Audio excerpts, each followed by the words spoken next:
The year is 2012. The room is a bank boardroom. Glass, steel, and silence. David Chen, the bank's new president, is reviewing a file. The bank's largest private depositor. The name is Elara Vance.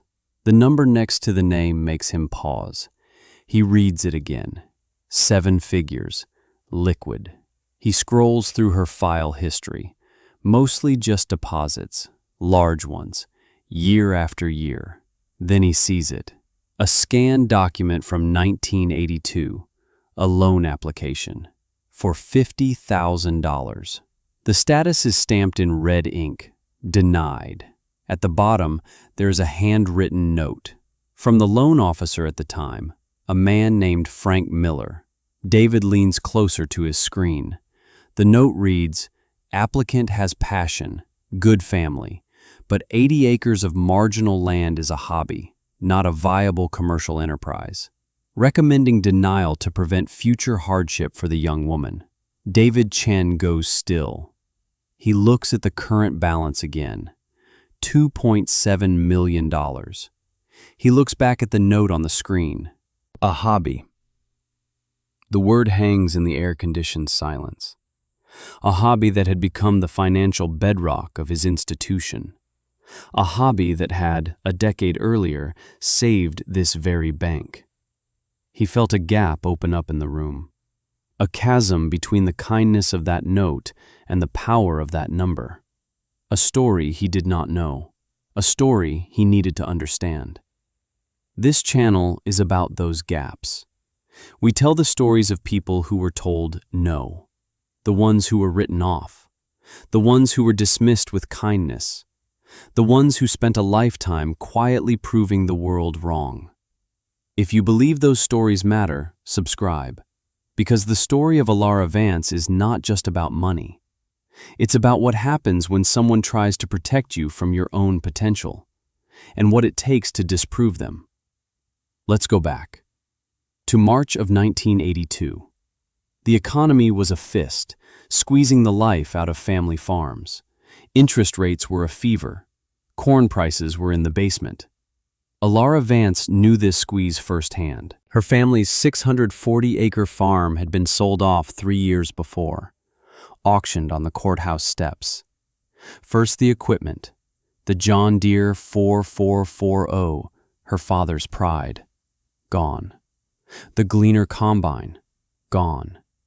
Then the land itself, section by section, lost to neighbors, to investors, to the bank. Her father, a man who had seemed as permanent as the seasons, was broken by it.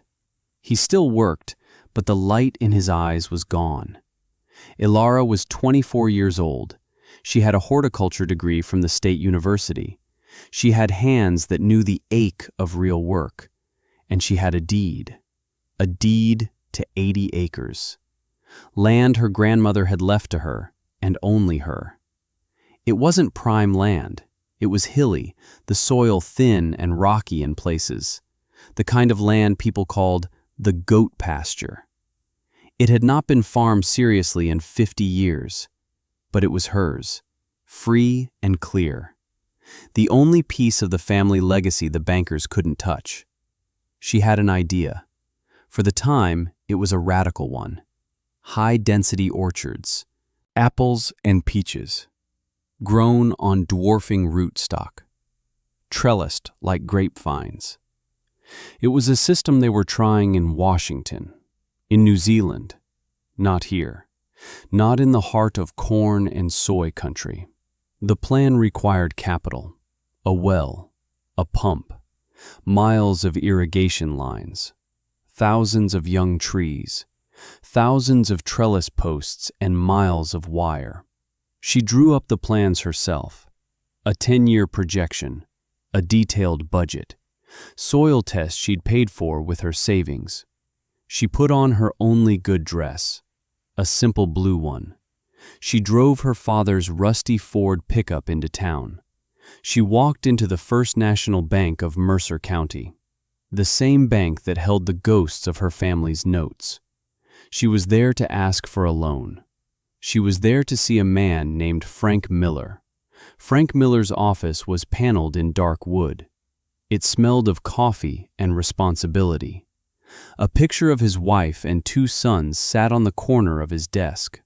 A plaque for sponsoring the town's Little League team hung on the wall. Frank Miller was a pillar of the community. He served on the church board. He was fair. He was decent. He was trusted. He smiled a warm, paternal smile. "Please, Alara, have a seat." He had known her family for decades. He said he was sorry about what happened to her father's farm. "A real shame," he said. "Just a tragedy." He listened with genuine interest as she laid out her plan. He didn't rush her. He studied her binders full of research. He looked at the soil maps, the yield projections. He nodded.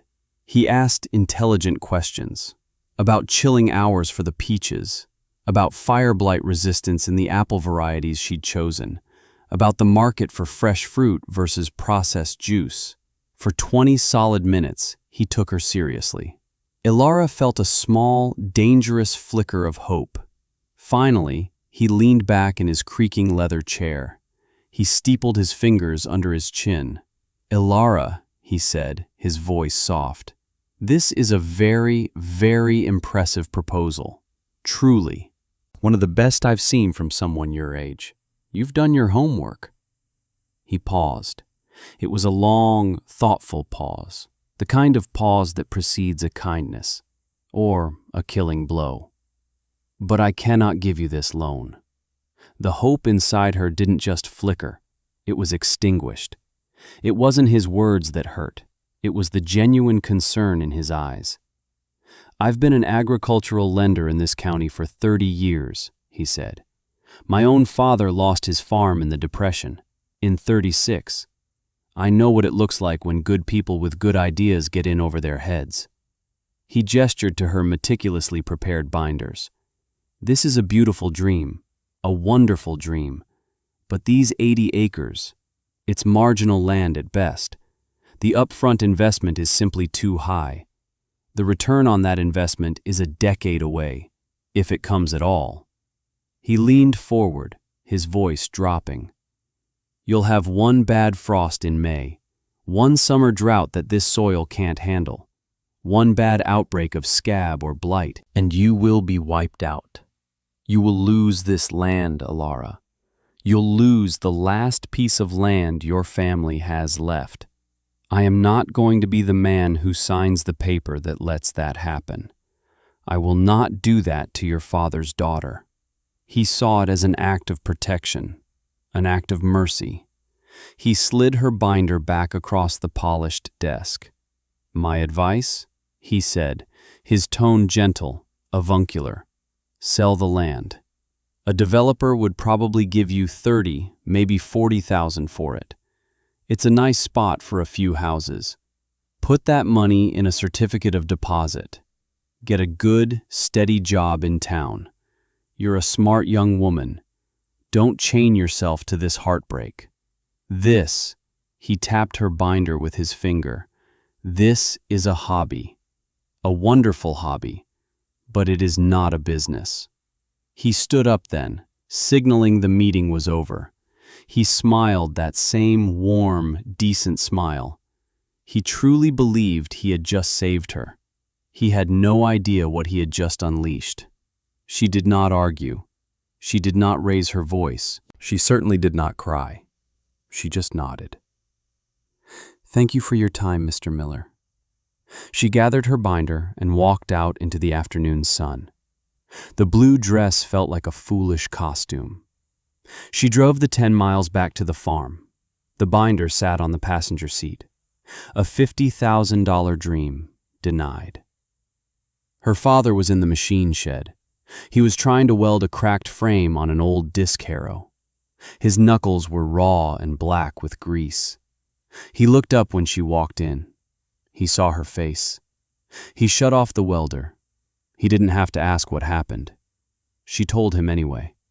She told him every word Frank Miller had said. She told him about the kindness, the concern, the final, devastating judgment. Hobby. The word just hung there in the dusty metallic air. Her father was silent for a long time. He picked up a red rag and slowly wiped his hands. He walked out of the dark shed into the light. Ilara followed him. He walked to the fence line, to the edge of her 80 acres. He bent down, a slow, painful motion. He scooped up a handful of the dark, clay-heavy soil. He crumbled it in his palm, letting it run through his calloused fingers. He looked at her, and his eyes were clear, clearer than she had seen them in 3 years. "They took the big farm," he said. His voice was quiet, but hard as stone. "They took the combines. They took the grain bins. They took the land our family broke. But they can't take this." He held up his hand, dirt clinging to the lines in his palm. "This is all that's left. But the dirt is enough." It was not a speech. It was not a pep talk. It was a statement of fundamental truth, a creed. The dirt is enough. In that moment, something inside Ilara shifted. The shame of the bank meeting curdled and hardened into resolve. The hurt from Frank Miller's kind refusal cooled into a single cold point of focus. The dirt is enough. That night, she went to the kitchen table. She opened her binder to the budget page. She took a black pen, and she drew a thick line through the $50,000 loan. She turned to a fresh, blank page. At the top, she wrote 2 words: Plan B. Plan B was not about asking for permission. It was about making a way. Ilara had $3,450. It was her life savings. It had to be enough. She did not buy certified 2-year-old saplings from a commercial nursery. She couldn't afford them. Instead, she drove her pickup 3 states west, to a university agricultural research station. They were clearing out a test plot of old rootstocks, varieties that had been deemed commercially unviable. M26, Budagovsky 9, Pajam 2. She bought 1,000 of them for 10 cents apiece. They were just sticks, barely thicker than a pencil. She brought them home in buckets of damp sawdust. She spent that winter in her grandfather's dilapidated greenhouse, grafting. She drove the back roads of 3 counties. She took cuttings from old, forgotten apple trees, gnarled 100-year-old trees and abandoned farmsteads. A wolf river from a collapsed barnyard. A golden russet from behind a ruined schoolhouse. Trees that had survived decades of neglect. No sprays, no pruning, no irrigation. She grafted their resilient wood onto her cheap rootstock. She did it with a simple grafting knife, a knife her grandfather had given her years ago. Its wooden handle was smooth with age. Its blade was worn thin. She did not buy a modern drip irrigation system. She spent her savings on renting a small backhoe for a week. She spent that spring reshaping the land. She walked the contours, marking them with flags. She dug swales, broad, shallow channels that followed the curves of the hills, designed to catch every drop of rain, to stop the water, to hold it, to let it sink deep into the thirsty clay. The neighbors who drove by slowed their trucks and stared.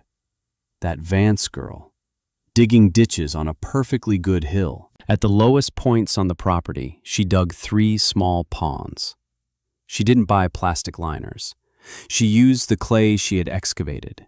She worked it with water and her own 2 feet, puddling it until it was impermeable, an ancient technique. She planted her 1,000 grafted trees, not in perfect, straight industrial rows, but along the high sides of the swales, where their roots could find the stored moisture. She did not buy commercial fertilizer. She sold her father's broken-down tiller for scrap. She used the money to buy 3 Jersey dairy cows and a roll of electric fence. She rotated them through the young orchard. Their manure fed the soil. Their grazing suppressed the weeds. Between the tree rows, she planted cover crops, clover to fix nitrogen, buckwheat to mine phosphorus, daikon radishes with roots that broke up the compacted clay. The soil began to change. The bees came back. The earthworms, long absent, reappeared. The ground softened, it darkened, it came alive. It was slow work. It was lonely work. Her back screamed. Her hands were a constant map of cuts and calluses. That first summer, 100 of the grafts failed. That next spring, a late frost killed the new buds on 200 more. But 700 of them lived. They held. They grew. Small, tentative leaves unfurled. The dirt was enough. Word gets around in a small town. It travels on the wires of gossip and observation. People talked. At the counter in the feed store, on the steps after church. The community split. Some watched her with a quiet, knowing respect. Old Man Hemlock, whose farm bordered hers to the west, showed up one afternoon. He parked his dusty International Harvester at the fence line. He just sat there in the cab for an hour, engine idling. He watched her wrestle a new trellis post into the ground by herself. Finally, he shut off the big diesel. He climbed down, his movements stiff with age. He walked over. "Your grandfather taught me how to plow with a team of mules," he said, not looking at her but at the trees. He wouldn't take a dime for it. He pointed a gnarled finger at the swale she had dug. "This is good work." He turned and walked back to his tractor. He drove away.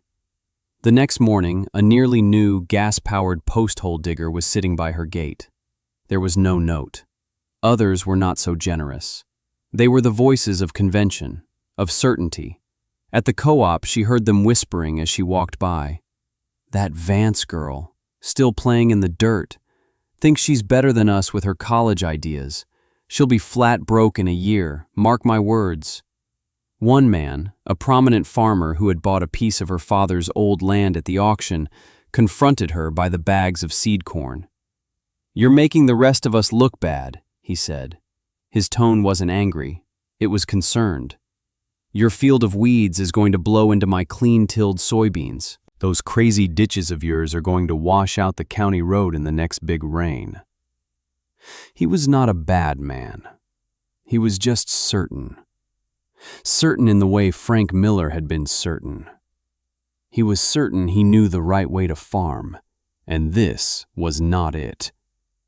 Ilara just looked at him, her face calm. "My weeds stay on my land," she said, "and my water stays on my land too." She paid for her bag of clover seed and walked out. Have you ever felt that? That quiet judgment from the world?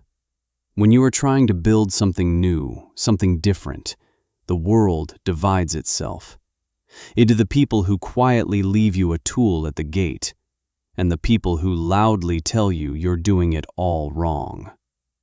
They say they're just being practical. They say they're just trying to save you from yourself. But what they are really doing is defending the world they understand. They are protecting their own certainty. Drop a comment below if you've ever had to build something while the old world watched on, waiting for you to fail.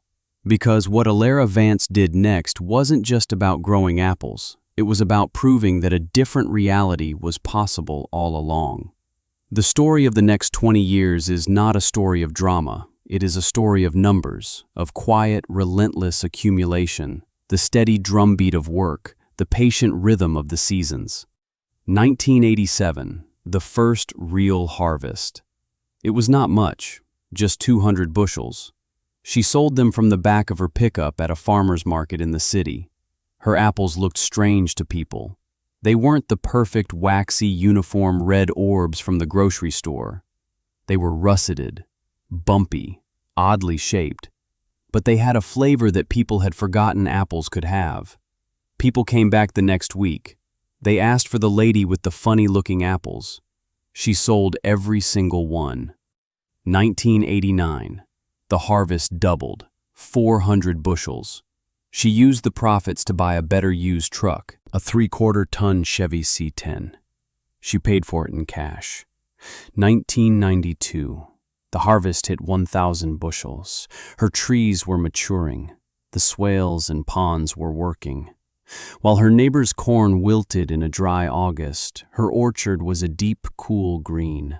Her ponds were still half full. That fall, Old Man Hemlock passed away. His children, who lived in the city, wanted to sell his 40 acres quickly. They had an offer from a housing developer. Alara went to see them. She made a different offer, $60,000. It was more than the developer had offered. She paid it in cash. Now she had 120 acres. The dirt is enough. 1995. A mild drought settled over the county.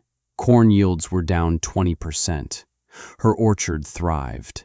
The deep sunk water held in the soil was her insurance. She cleared another 20 acres of the new land. She planted peaches this time, Elbertas and Red Havens. Using the same grafting techniques, the same water harvesting earthworks. The doubters at the co-op were quieter now. They still watched. But they watched with a different kind of attention. 1998, the year of the big harvest. 5,000 bushels of apples, 2,000 bushels of peaches. She was no longer just selling at the farmer's market. Chefs from fine dining restaurants in the city were calling her. They wanted her golden russets, her northern spies, her Wolf Rivers. They paid a premium for the flavor, for the story. That year, she drove to the John Deere dealership. She bought a brand new 5400 series tractor. It wasn't the biggest on the lot, but it was hers. The dealer started to draw up the financing papers. She stopped him. "I'll be paying in cash." Frank Miller, the retired banker, would sometimes drive his Buick down the road past her farm. He'd see the new rows of trees marching up the hills. He'd see the green lushness in the dry heat of summer. He'd see the new tractor, the expanded packing shed. He never stopped. He just drove past. A silent witness to the hobby that refused to fail. 2001. The 150-acre farm to her east came up for sale. The owner was the same man who had confronted her in the feed store years ago. He was retiring. His children didn't want the farm. He came to her, hat in hand. A different man, humbled by time and falling commodity prices. He asked her if she might be interested. He named his price, $250,000. She looked at him for a long moment. She nodded. She wrote him a check from her farm account, cash. Now she owned 270 acres. The dirt is enough. The reckoning came in the summer of 2002. It came not as a banker, but as a fungus. A virulent new strain of fire blight. It moved through the region's orchards like a judgment. The conventional monoculture orchards, the vast acreages of Red Delicious, Granny Smith, and Gala, were defenseless. Trees that had been healthy in June were scorched black by August. Leaves withered, branches died. Entire orchards were lost. It was an agricultural catastrophe. Farmers who were leveraged to the hilt with bank loans faced total ruin, and many of them held those loans at the First National Bank of Mercer County. The bank was in serious trouble. The foundation of its loan portfolio was literally rotting on the trees. The bank's new president was David Chen, the young man from the city. He was facing a wave of defaults that could collapse the 100-year-old institution. He needed liquidity. He needed a show of faith. He needed a major depositor to park a large sum of cash in the bank, to calm nerves, to stop a run. He scoured the bank's records, looking for a local success story, a financial anchor in the storm. He found a name: Ilara Vance. Her farm, now called Vancroft Orchards, was an island of green in a sea of brown. Her diverse, resilient, old-world varieties had largely resisted the blight. Her healthy, living soil had given the trees the strength to fight it off. She had losses, yes, a few trees here and there, but her farm was healthy. Her harvest was secure, and her business was immensely profitable. David Chin drove his sedan out to her farm. He found her, not in a fancy office, but in the open-air packing shed, sorting apples alongside two young employees. She wore work jeans and a simple chambray shirt. Her hands, he noticed, were still a farmer's hands. He introduced himself. He explained the situation, the bank's situation, the community's. He asked her to consider making a significant long-term deposit to help stabilize the local economy, to save the very bank that had once told her no. He was nervous. He had done his homework. In his briefcase was a photocopy of her 1982 loan application. He decided on transparency. He pulled it out. He showed it to her. "I want you to know that I know our history," he said. He pointed to the faded, handwritten note at the bottom. Frank Miller's confident script. A hobby. Ilara took the piece of paper from him. She looked at her own youthful, hopeful signature. She looked at the words that had defined her life. She was silent for a full minute. The only sound was the low hum of the packing shed's cooler. She looked up from the paper, at the earnest, worried young banker. A hobby, she repeated. The word was quiet, devoid of anger. A simple, devastating fact. He thought he was being kind. She looked past him, out the wide door of the shed, toward the hills she had healed. He genuinely believed he was protecting me from failure. That's the part that is so hard to fight.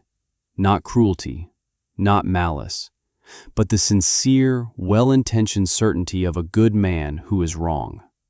Proving someone like that wrong doesn't take an argument in an office. It takes a lifetime in the fields. She handed the paper back to David Chen. "I will help your bank," she said, "but not with a deposit. We are going to create a new kind of fund, and it is going to be on my terms." She did not simply give the bank her money. That would have been too easy. That would have just propped up the same old system, the system of certainty that had failed her and was now failing everyone else.